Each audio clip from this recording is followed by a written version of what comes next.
শাহরি বুগদাদি হয়েছেন, শাহজালাল হয়েছেন, শাহপরান হয়েছেন, কথা বলেন ঠিক কিনা? তুমি আসো মাদ্রাসার কয়েকটা হাদিস পড়ে এলেন, বড় হুজুর মুহতামিম মুফাসসির মুহাদ্দিস। এলেম অতি সহজ জিনিস। একটা হলো ইলমে শরীয়ত। আওয়াজ কম হইতেছে আব্বা, খোলা মাঠে তো ওইটা উইরা জায়গা আর কি, ওই পর্দা থাকলে ভিতরে থাকলে উইরা জায়গা আর কি। উল্লই তো বালা, রব তো দেখতেছে সব, কথা কম ঠিক। আরে কি একটা পর্দা লাগাইছে রে, একটা দুইটা তিনটা চারটা পাঁচটা ছটা সাতটা আটটা, আটটা নটা বাঁশ লাগাইছে। ছোট্ট একটা পর্দাটা নাইব, 11টা বাঁশ লাগাইছে। আর আল্লাহ যতবার আসমানটা বানাইছে একটা খুঁটিও নাই। এলেম শিক্ষা লাইছে কুনাত বয়া, একটু এটা ভাবতে গেলেই তো মারফত লাগবে। শুধু এটা যদি ভাবে মারেফত লাগবে, মারেফত, কথা কোন ঠিক না বেটি? ওয়ায়াতাফাক্কারুনা ফি খালকিস সামাওয়াতি ওয়াল আরদি, আসমান এবং জমিনকে নিয়ে চিন্তা করার নামই হলো মারেফত। তুমি বড় হুজুর তাইর কি তা জানে? আয়ো দেখো কি তা কো, এই লাইট টিপ দিস না, সেট চালা মোবাইল আম দিস, মিস কল দে আমার, মানে নতুন আইছি তো বুঝছে না। মারহাবা কোনা গেলে গা সত্যি করে কোন আসমানি খুঁটি আছে? ওয়াল্লাহ কেমনে কিতা? আসমান কি একটা না 7টা? একটা আসমান থেকে আরেকটা আসমানের দূরত্ব কত? তো 500 বছর রাস্তা। একটা আসমান বানাইছে পাথর দিয়া, আরেকটা বানাইছে লোহা দিয়া, আরেকটা স্বর্ণ দিয়া। এইভাবে বাইর করতে করতে 7টা বানাইছে। সুবহানাল্লাহ কইতে না রে, 7টা আসমান বানাইছে, একটা খুঁটিও নাই। গভীর মনোযোগ, খোলা মাঠের মধ্যে বসেছি, মাইকটাও টাইমে টাইমে ধরেছি, এই জন্য নীরবে নীরবে একটু আলোচনা করে যায়। এলেম হলো ইলমে শরীয়ত, 2 নম্বর ইলমে তরিকত, 3 নম্বর ইলমে হাকিকত, 4 নম্বর ইলমে মারিফত। আরেক প্রকার এলেম আছে, একটা হলো ইলমে জাহির, আরেকটা হলো ইলমে বাতিন। বালাগাত মান্তিকের কায়দা এলেম আরো 2 প্রকার, একটা ইলমে তাসাব্বুর আর একটা ইলমে তাসদিক। ইলমে তাসাব্বুর কারে ক? তার বাহিরের বাপ দেখলে ভিতরে বোঝা যায় কি আছে। বোঝেন না রং রংটা? বোঝা জানি একটু হালকা বোঝা জানি।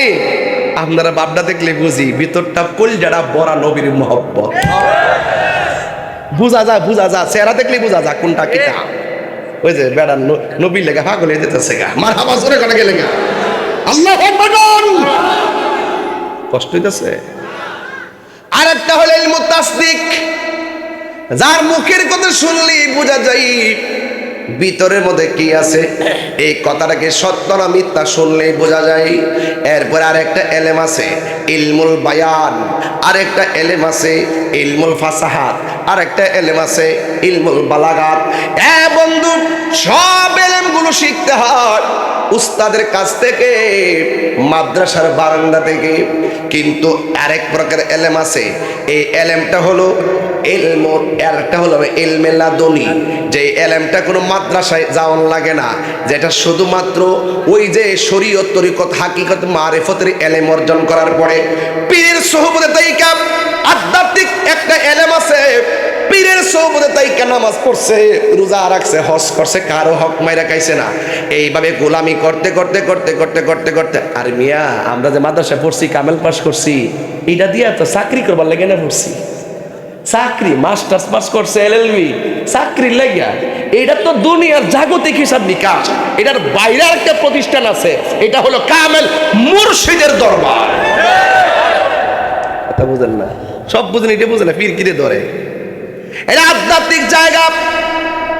দুনিয়ার মানুষ খেয়াল করে দেখুন, মানুষের জীবন কতভাবে ধ্বংস করছে, নষ্ট হয়ে, ধ্বংস বলবো না, নষ্ট হয়েছে। 1 নম্বর ছোটবেলা, 7 বছর পর্যন্ত নামাজ মাফ, বড় হয়েছে না, 7 বছর গেছে গা।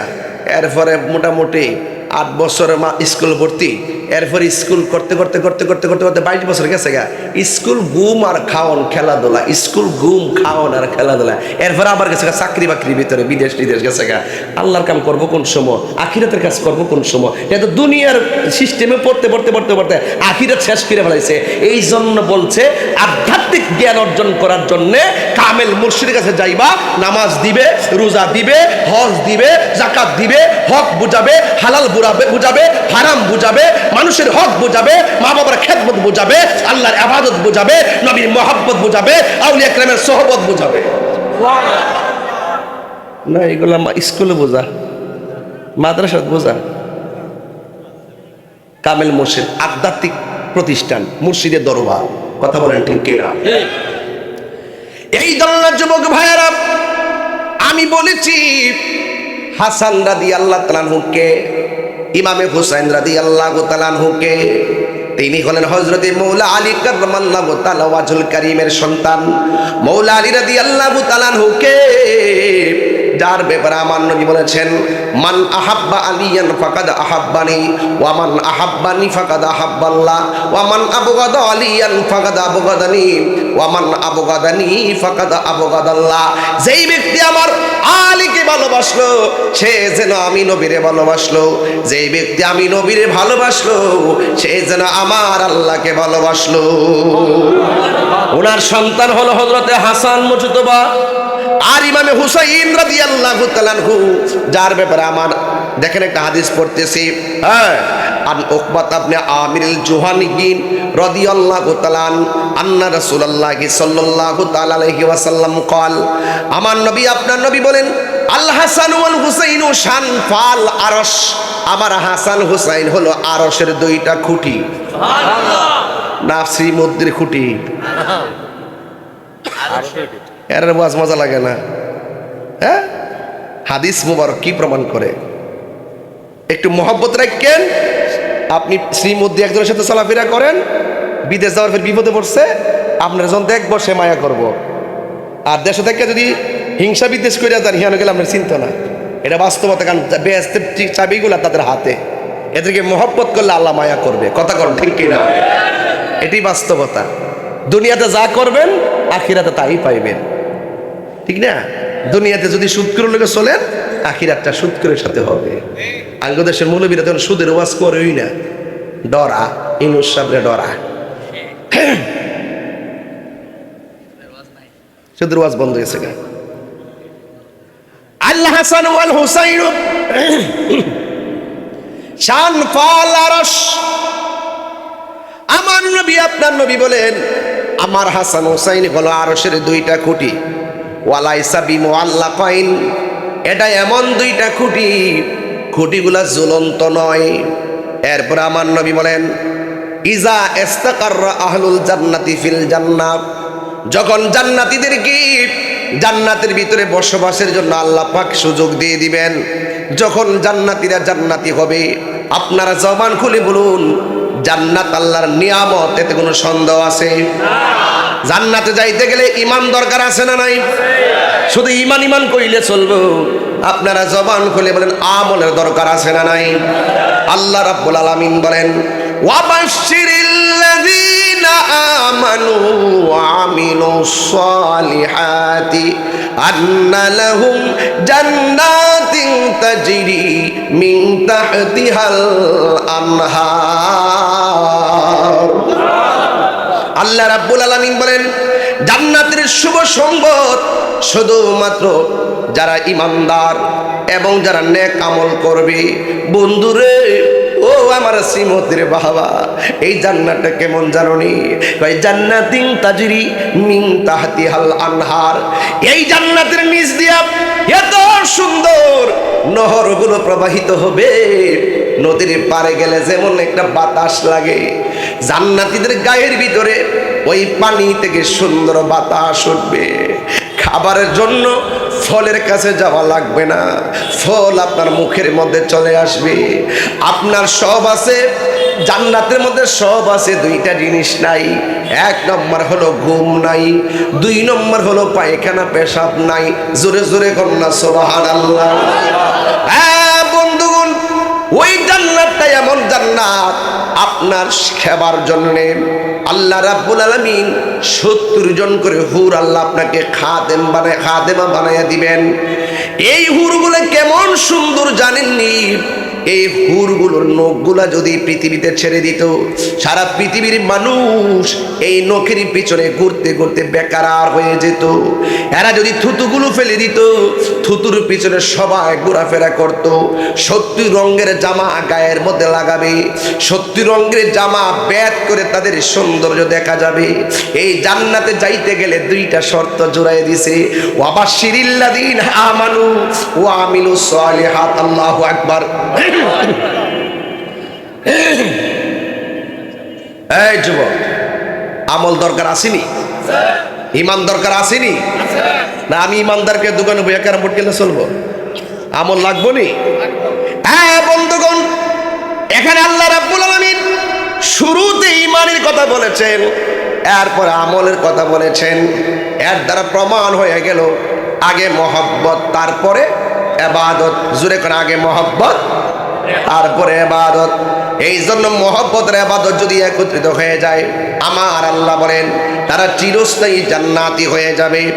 এই জন্য আমার নবী, আপনার নবী হাসান হুসাইনের মর্তবা সুহাদে কারবালার বয়ান করব।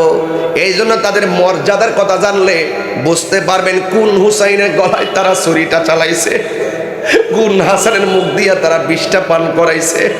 একটাবার খেয়াল করুন, আমার নবী বলেন ইযা ইস্তাকাররা আহলুল জান্নাতি ফিল জান্নাহ, যখন জান্নাতীরা জান্নাতের মধ্যে বসবাস করবে, ওই জান্নাতীরা আরামে জান্নাতে বসবাস করবে, স্বয়ং জান্নাত আমার আল্লাহকে একটা ডাক দিবে। ক্বালাতিল জান্নাত, ওই জান্নাত আল্লাহকে ডাক দিয়া বলবে ইয়া রাব্বাল আলামিন, ও আমার আল্লাহ, ওয়া'তানি, তুমি না আমি জান্নাতের সঙ্গে ওয়াদা করছো। দেখছেন আলামতরা? এর আগে কিন্তু জিগাইছে না।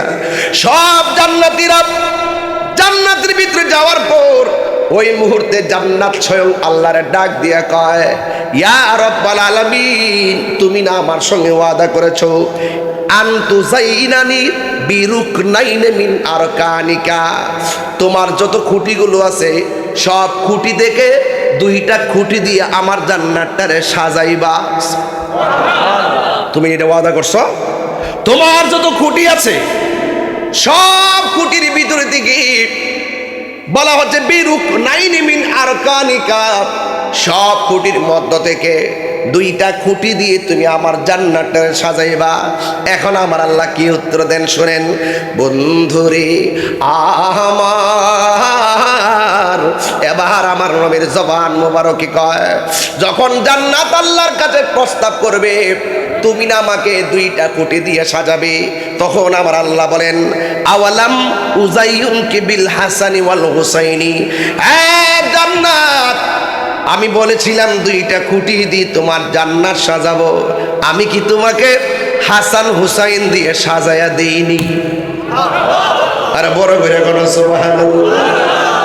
আমি কি তোমাকে আমার হাসান হুসাইন দিয়ে সাজায়া দেইনি? এই হাসান হুসাইন হলো আমার 2টা খুঁটি, এরাই হলো তুমি জান্নাতের সৌন্দর্য। কথা বলেন সুবহানাল্লাহ। এই জন্য আমার যুবক ভাইরা, এই সেই হাসান, এই সেই হুসাইন যাকে তারা বিষপান করাইল, আরেকজনকে গলার মধ্যে ছুরিটা চালাইলো, তাদের সম্মান কেউ বাড়াই নাই, সম্মান বাড়াইছে আমার আল্লাহ।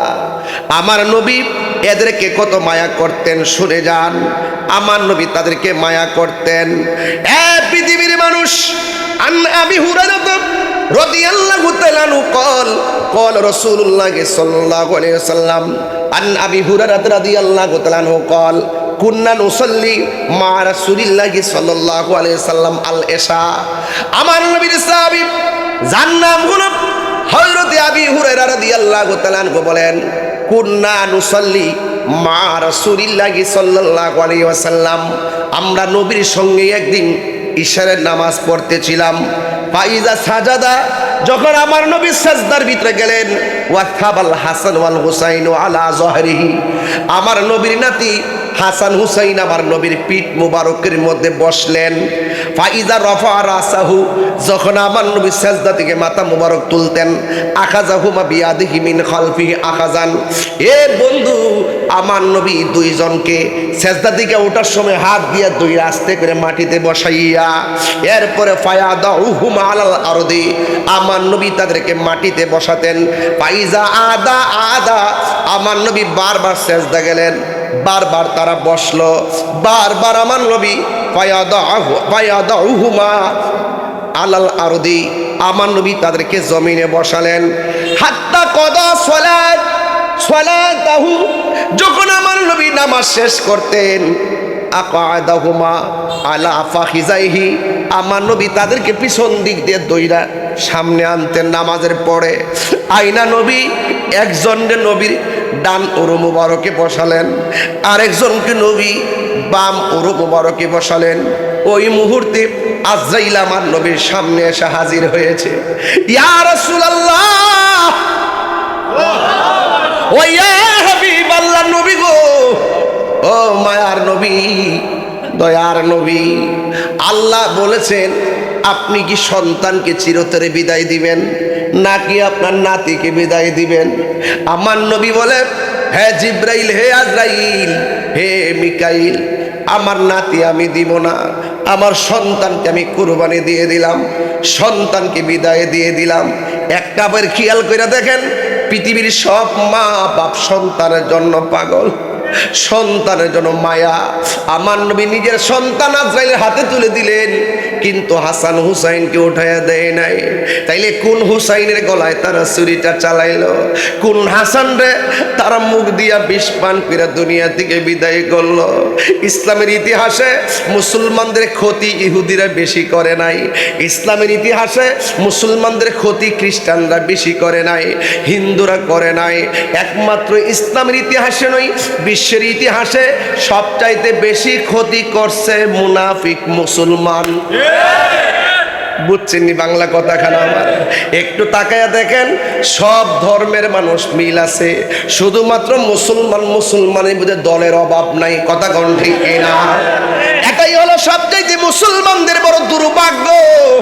মুসলমানরা কখনো জানার নিয়ত এক হয় নাই, মানার নিয়তে এক হয় নাই, যার যার জায়গায় শুধুমাত্র বাহাদুরি প্রদর্শন করে আমাদের ধর্মটারে 12টা বাজাইছে, আমাদের অস্তিত্ব সংকটের মধ্যে ফালাইছে। হ্যাঁ বন্ধুগণ, শুধুমাত্র তাই নয়, আমার নবী আপনার নবী রহমাতুল লিল আলামিন, তিনি আমার নবীজি, তিনি আমার নবীর নাতি হাসান হুসাইনকে কত ভালোবাসতেন। ও বন্ধুগণ, ও আমার প্রিয় বন্ধুগণ, শুনেন। আন সফিয়াত বিনতে সাইবাতা রাদিয়াল্লাহু তাআলা আনহা ক্বালাত আয়েশা সিদ্দিকা বলেন, খরাজান নবী সাল্লাল্লাহু আলাইহি সাল্লাম গাদাতাম ওয়া আলাইহি মিরতুম মুরাহালুন, আমার নবী একদিন ফজরের নামাজের পর গায়ের মধ্যে নকশাওয়ালা চাদর, এই চাদরের রংটা কি? কয় মিন শারি আসওয়াদা, ওই চাদরের রংটা হলো কালো। ওই কালো রঙের একটা চাদর, যে চাদরের মধ্যে নকশা ছিল, চাদর পরে নবী ঘর থেকে বের হলেন। এরপর ফাজা আল হাসান ইবনে আলী, আমার নবীর কাছে হাসান আসলেন। ফা আদখালাহু, আমার নবী হাসান রে ওই চাদরের ভিতরে ঢুকালেন। আল্লাহ হুসাইন সুম্মা জা আল হুসাইন ফাদাখালা মাহু, এরপরে হুসাইন আসলেন, আমার নবী চাদরের ভিতরে ঢুকালেন। সুম্মা জা আত ফাতেমাতু ফা আদখালাহা, এরপর আমার নবীর কাছে মা ফাতেমা আসলেন, আমার নবী তারে চাদরের ভিতরে ঢুকালেন। সুম্মা জা আলিউন ফা আদখালাহু, আমার নবীর কাছে মারিফতের সম্রাট হায়দারে কাররার, শের খুদা, মুশকিল কুশা মৌলা আলী কাররামাল্লাহু তাআলা ওয়াজল কারিম আসলেন। আদখালাহু, আমার নবী মৌলা আলীকে চিনেননি। মৌলা আলী হলো তিনি পৃথিবীর মধ্যে একটা সন্তান খানায় কাবার চত্বরে জন্মগ্রহণ করেছেন, তার নাম হলো হযরতে মৌলা আলী। এরপরে আমার নবী তাকেও চাদরের ভিতরে ঢুকালেন। সুম্মা ক্বাল, অতঃপর আমার নবী কোরআনের আয়াত তেলাওয়াত করলেন, ইন্নামা ইউরিদুল্লাহু লিইয়ুযহিবা আনকুমুর রিজসা আহলাল বাইতি ওয়া ইউতাহহিরাকুম তাতহীরা। আমার নবী তাদের মর্যাদা পৃথিবীর মধ্যে তুলে ধরলেন।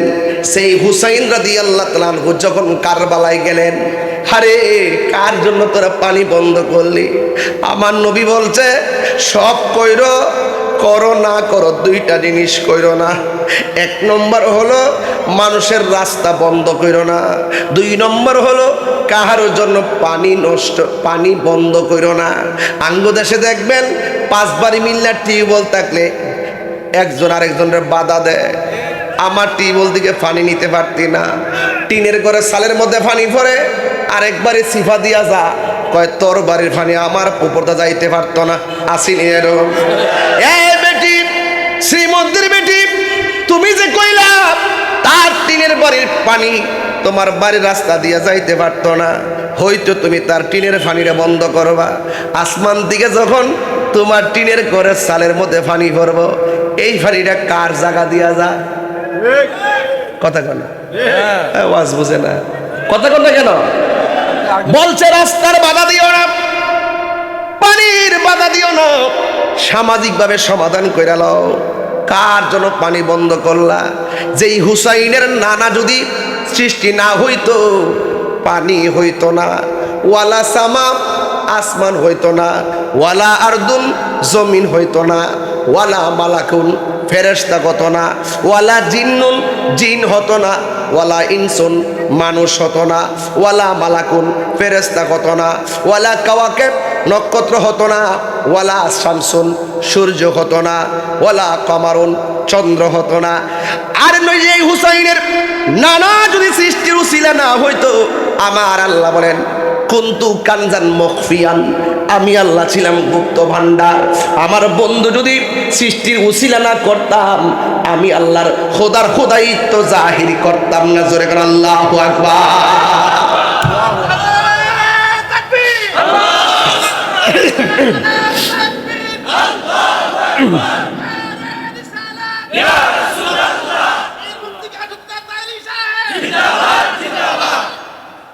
গভীর মনোযোগ। আমি অনেক ভিতরে ঢুকে ওয়াজ করতেছি, যেমনে বুঝবেন এমনি ওয়াজ করতেছি। আমি চিল্লায় ওয়াজ করতাম, বুঝাই দিয়ে দিচ্ছি ওয়াজ। কোন হুসাইনের জন্য পানি বন্ধ করছো? যে হুসাইন কারবালার ময়দানে যাওয়ার পর যেই চিত্রটা দেখাইছে তারা, এরা যদি খ্রিস্টান হইতো মনটারে বুঝ দিতাম। এরা কি খ্রিস্টান না মুসলমান? আরো জোরে বলেন। এই বাংলাদেশের অনেক মৌলবী আছে, মুখের মধ্যে দাড়ি লইয়া, মাথার মধ্যে টুপি লইয়া, আমার মতন মাইক দুরা কয় এজিদ রাদিয়াল্লাহু তাআলা আনহু। তাহলে বোঝা গেল এই যে এজিদের রক্ত। কিসের রক্ত? এজিদের রক্ত। লাত ছাড়ার ঘরে লাত ছাড়া, শরম ছাড়ার ঘরে শরম ছাড়া। ইসলামের সঠিক ইতিহাসকে জাইন্না শুননা ইসরায়েলের টাকা খাইয়া ইজিদের পক্ষ অবলম্বন করছে এই সমস্ত নাফরমান জাহেলে মুরাক্কাব নায়েবের শয়তানের গোষ্ঠীরা। মানে অন্তত তোমাকে সভ্য সন্তান হলে কখনো ইজিদের পক্ষে কথা বলতে পারতো না। না বুঝলে চুপ থাক, গেলাম না থাকলো, ইতিহাস না জানলে চুপ থাক। দেখবেন যে সমস্ত দালালগুলো এদের পক্ষ অবলম্বন করেছে, তাদের খবর নিয়ে দেখেন। সন্তান নাম যদি রাখা হয়, যদি বলা হয় তোর সন্তানের নাম এজিদ রাখবে না। যারা বলতেছে এজিদ রাদিয়াল্লাহু তাআলা আনহু, যদি তাকে বলা হয় তোর নাতির নাম এজিদ রাখবে না। যদি বলা হয় তুই এজিদের পক্ষে কথা বলছিস, তোর ভাইয়ের নাম এজিদ সে রাখবে না। সে শুধু মুখ দিয়া বলে ইসরায়েলের ডলার খাওয়ার জন্য। এইভাবে মুসলমানরা বিক্রি হয়েছে, মুসলমানদের মধ্যে বিভেদ লাগিয়ে রাখছে। বুকের উপরে হাত বান্ধো, নাভি নিচে বান্ধো, বারবার হাত তোলো, 8 রাকাত পড়ো, 1 রাকাত পড়ো, এইভাবে ভেদাভেদ ঢুকাইয়ে দিয়া আমাদের মুসলমানদের মধ্যে শত বিভক্তি লাগানোর জন্যই এই সমস্ত ইহুদি খ্রিস্টানদের চক্রান্তে ফাঁদে পা দিছে, একমাত্র অর্থের লোভের কারণে। আমরা টাকা দিয়ে কিনতে পারতো না, কোন সুন্নি আলেম টাকার কাছে বিক্রি হয় না। নাই না, আমরা যে পজিশন ছিল, শুধু একটু যদি রাত্রেবেলা শুধু নবীন চোখটা টিপ দিতাম, দেখতেন যে ডাইনে বামে কত বাজারও করতেছে।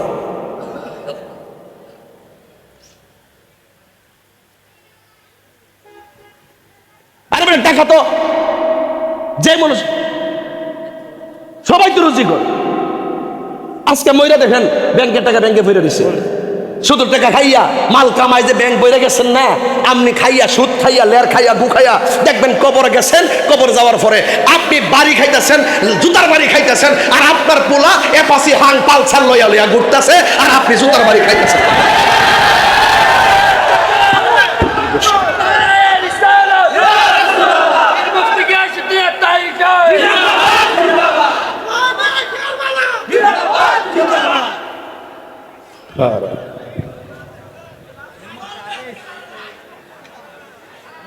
রাগ করলে কিছু করার নাই, রাগ করলে কিছু করার নাই।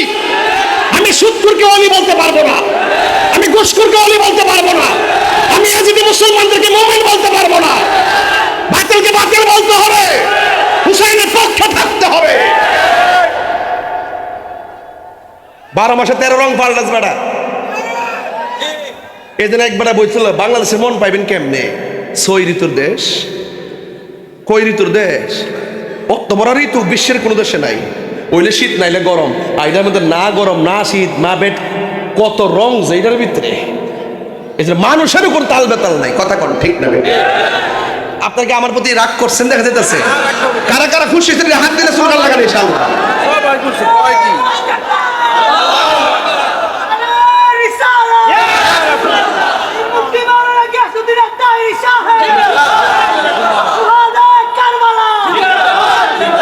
আল্লাহু আকবার জোরে বলেন। কার জন্য পানি বন্ধ করেন? যেই নাতির জন্য পানি বন্ধ করছো, ওর নানা কিন্তু রাহমাতুল লিল আলামিন। আর নাতির মনে কষ্ট দিয়া হাউজে গাছের পানি খাইলে বা ও তুই সোজা। হ্যাঁ, ওই যে বাপের জুতা বাইরে ফুতের ফুলের মালা দে, এমন এমন কিছু লোক আছে না? আল্লাহকেও সন্তুষ্ট করে বেহেশতের আশা করা যায় না। কথা বলেন না কেন? আরে কথা বলেন না কেন? কার জন্য পানি বন্ধ করলা? বাংলাদেশে কিছু মৌলবী আছে যারা বলে ইমাম হুসাইন নাকি যুদ্ধ করতে গেছে। তিনি কি যুদ্ধ করতে গেছিল নাকি দাওয়াতে গেছিল? এরা কইছে আপনি আসেন, আপনি আসলে আমরা আপনার কাছে মুরিদ হমু, আপনার কাছে বায়াত হমু। কইছিনি কথাটা? আচ্ছা, দাওয়াত করে নিয়ে কি ফুলের মালা দিছে নাকি তলোয়ার ধরছে? পানি খাওয়াই জমজমের পানি খাওয়াইছে না পানি বন্ধ করছে? বন্ধ করছে। হ্যাঁ, না একটা ভালো কথা কইছে, এটা সুন্দর না, এটা ভালো কথা বলছে। এই ঠান্ডার ভিতরে পুরা কারবারের ঘটনাটা নিহিত আছে। তিনি কি মানে মারামারি করতে গেছিল?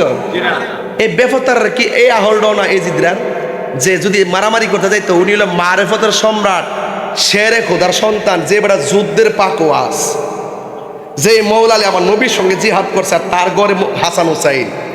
যে হুসাইন আমার নবী কইছে হুসাইন তুমি কি চাও? আমি ঘোড়া চাই, ঘোড়া। ওই যে কিরে ওই যে দৌড়াই দৌড়াই কিছু কিছু করতো, বুঝছেননি? আর সেই হুসাইন যুদ্ধ বুঝে না। যদি যুদ্ধ করতে যাইতো তাহলে 6 মাসের বাচ্চা আলী আসগরকে নিয়ে কি এত দূরে যাইতো? মহিলা নিয়ে যাইতো? আর সবগুলাকে নিজের বংশের লোক নিয়ে যাইতো? মোটামুটি সব বুঝাইতে যাইতো। আপনারা যদি একটা জান হুমনাতে একটা কিছু করবেন, আপনারা শ্রীমদ্দি কিতা হুট করে একটা দুর্মন হয়, আপনারা বুঝবেন যে যাওন জানি। হুমনার বেটা গরিপুর গেলে চিন্তা করে যেত না যে যা মজা আইতার অমনি। আরে আমি না চিন্তা করতেছি না, যাইবার চিন্তা নাই, বললে মরে যাবো। আমার তো বিহুব কি আর সবাই আসতে। তাহলে ইমাম হুসাইনকে এখন উত্তর দেন, উত্তর যদি না দেন তাহলে ওয়াজ হইতো না। উত্তর দিয়ে এখন তিনি কি যুদ্ধ করতে গেছিল নাকি দাওয়াতে গেছিল? তা আপনারা আমার দাওয়াত করে আনছেন, আমি শত্রু আর বন্ধু, আপনাকে মারতে পারবেন? কারণ ফানি ছেলেকে ফানি দিতেন না, বাদ দিতেন না, খাওয়াইতেন না। এটির তো মেহমানদারির লক্ষণ। কথা কন ঠিক না বেটি? আমি প্রথম গীতা কইছি সমাজের লোক তো মিললেই তো চলতেইব, এক একজন এক একটা ধারণ করে করুক দে, লাস্টে মিল্লা জিল্লি চল। এই কথাটা শুরুতে কইতাম নি, ওয়াজ বললে গেলে চলবো। এবার আয়েন আমার জান্নাতের যুবকদের সরদার মা ফাতেমার কলিজার টুকরা, যেই গলার ভিতরে নবী শতবার চুমা দিয়েছে, এই গলার ভিতরে কেমনে চুরি জ্বালাইলি রে বাবা। কি বাসায় আমি ওয়াজ করতাম, কই গজল লাগাইতো, কইলা তো ছিঁড়া যায়। যে মাতা ঝুকার আল্লাহরি দরবারে সে মাথা কাটিল এজি দোষী মারে শাহাদাতের মর্যাদা লাভ করেছি শাহাদাতের মর্যাদা লাভ করেছি আমি মরেছি এমন নই জিন্দা হয়েছি ইমাম জাইন ডাক দিয়া সর্বানু এরা পানি বন্ধ করছে তাবুর ভিতরে যাও তাবুর ভিতরে যাও নামাজ যেমন ফরজ পর্দাও তেমন ফরজ আহলে বাইত কারে কয় পর্দা ছাড়ে নাই ভিতরে যাও আর ওই দিক দিয়ে একটা সন্তান হায় ডাক দিয়ে কে আম্মা ও আম্মা হুসাইন পরিবার সব শহীদ হইয়া যাইতেছে মা ডাক দিয়ে কুফুত আমি তোর কি লাগি সন্তান বলে তুমি আমার মা লাগো তাইলে তুই আমার কি লাগোস আমি তোমার বেটা লাগি হাতের মধ্যে তলোয়ার ডাল হুসাইন যুদ্ধের আল্লাহু আকবার বলেন হুসাইন যুদ্ধের মাঠে যাওয়ার আগে তুমি যুদ্ধের মাঠে যাইবা একটা কদম পিছনে দিও না একটা কদম যদি হুসাইনের প্রেমের সামনে বাড়বা পিছনে যাবা না কারণ হুসাইনের কষ্ট পেলে আমার নবী কষ্ট পাবে আমার নবী কষ্ট পাবে তুমি যুদ্ধের ময়দানে যাইবা যাইয়া সামনে বারবা পিছনে যাইবা না আর যদি শত্রুর ভয়ে একটা কদম যদি তুমি পিছনে দাও আমি মা কারবালার দিন বলে দিলাম হাসরের ময়দান যেদিন কায়েম হবে ওই দিন আমি মা দুঃখিনী দুধের দাবি ছাড়ব না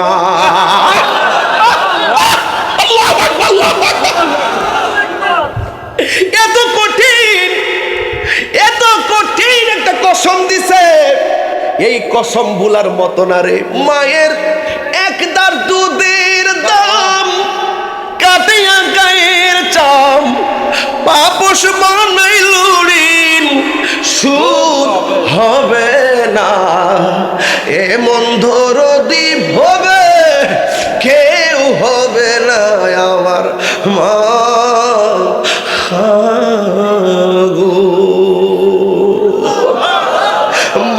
দুধের কসম দিছে সন্তান হাতের ভিতরে তলোয়ারটা লইয়া রওনা হয়ে গেছি যুদ্ধের ময়দানে যখন গেল ডানে শত্রু বামে শত্রু সামনে শত্রু পিছনে শত্রু যার কেউ নাই তার কে আছে আর বড় করে বলেন কে আছে আল্লাহ ও গো আল্লাহ ক্ষমা করে দাও মাফ করে দাও বলুন ক্ষমা করে দাও মাফ করে দাও যতদিন জীবন বিনা বাজিবে যতদিন জীবন বিনা বাজিবে সুপথে চালাও মাফ করে দাও আহা সুপথে চালাও মাফ করে দাও আল্লাহ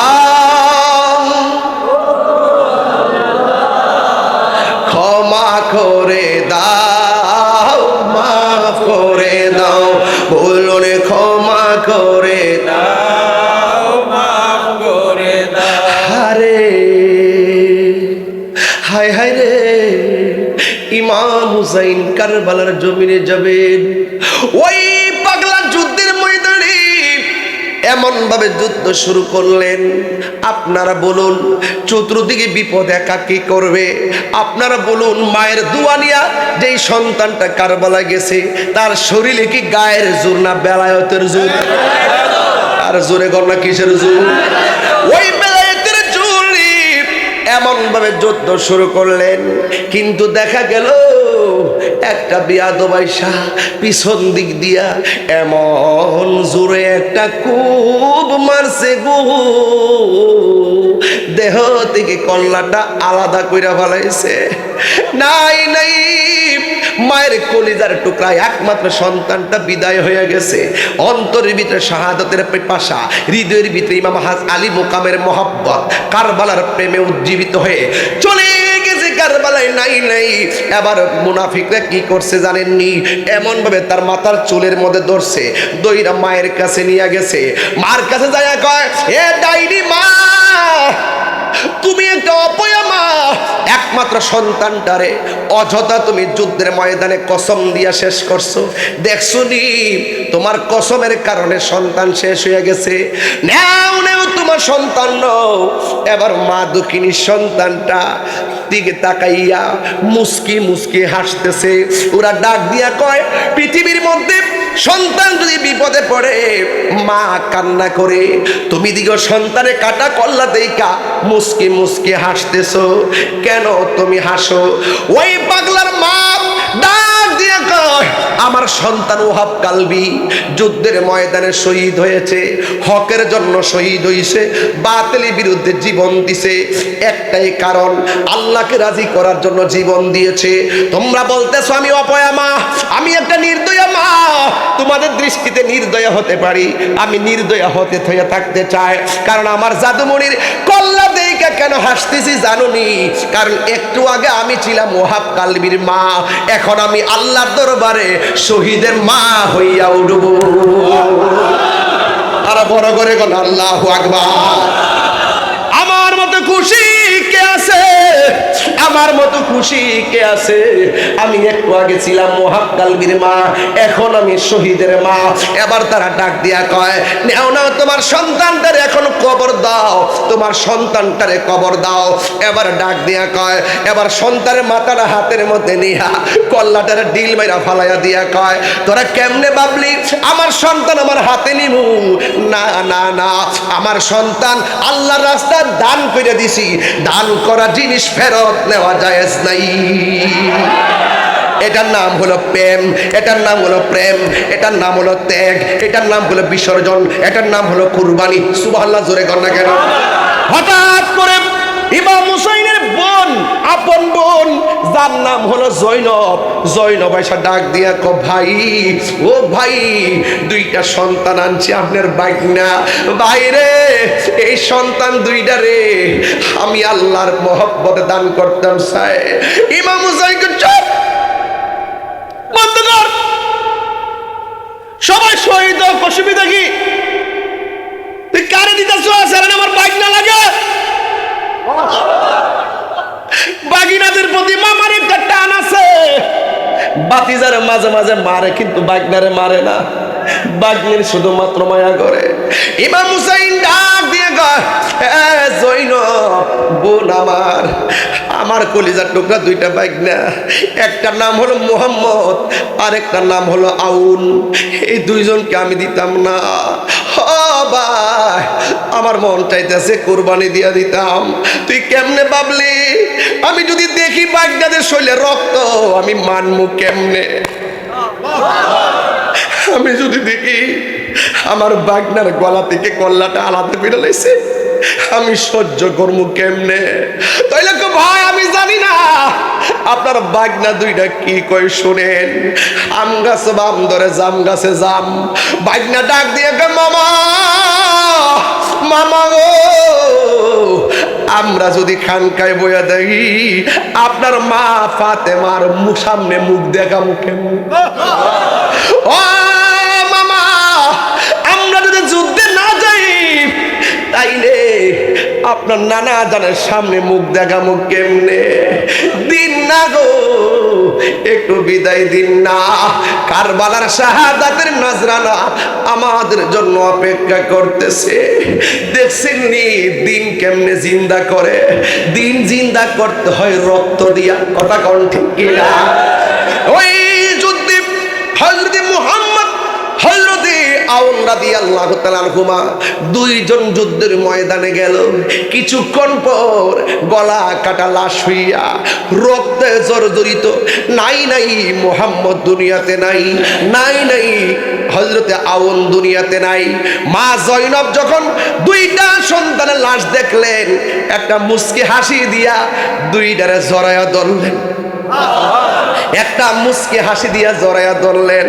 হাইরে, আমি শহীদের শরীরে জড়ায়া ধরছি, আমি শহীদের মা। হাইরে, যদি আমি আমার কলিজার টুকরার মতো শহীদ হইতে পারতাম, আমার সম্মান কত বাইরে যাইতো।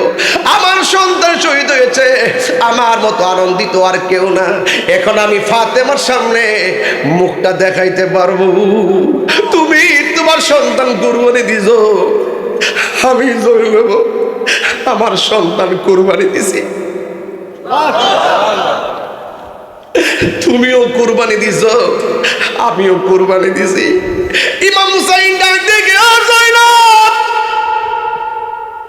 কাঁদিস না, আমার বিদায় দে, আমি কারবালার ময়দানে যাব।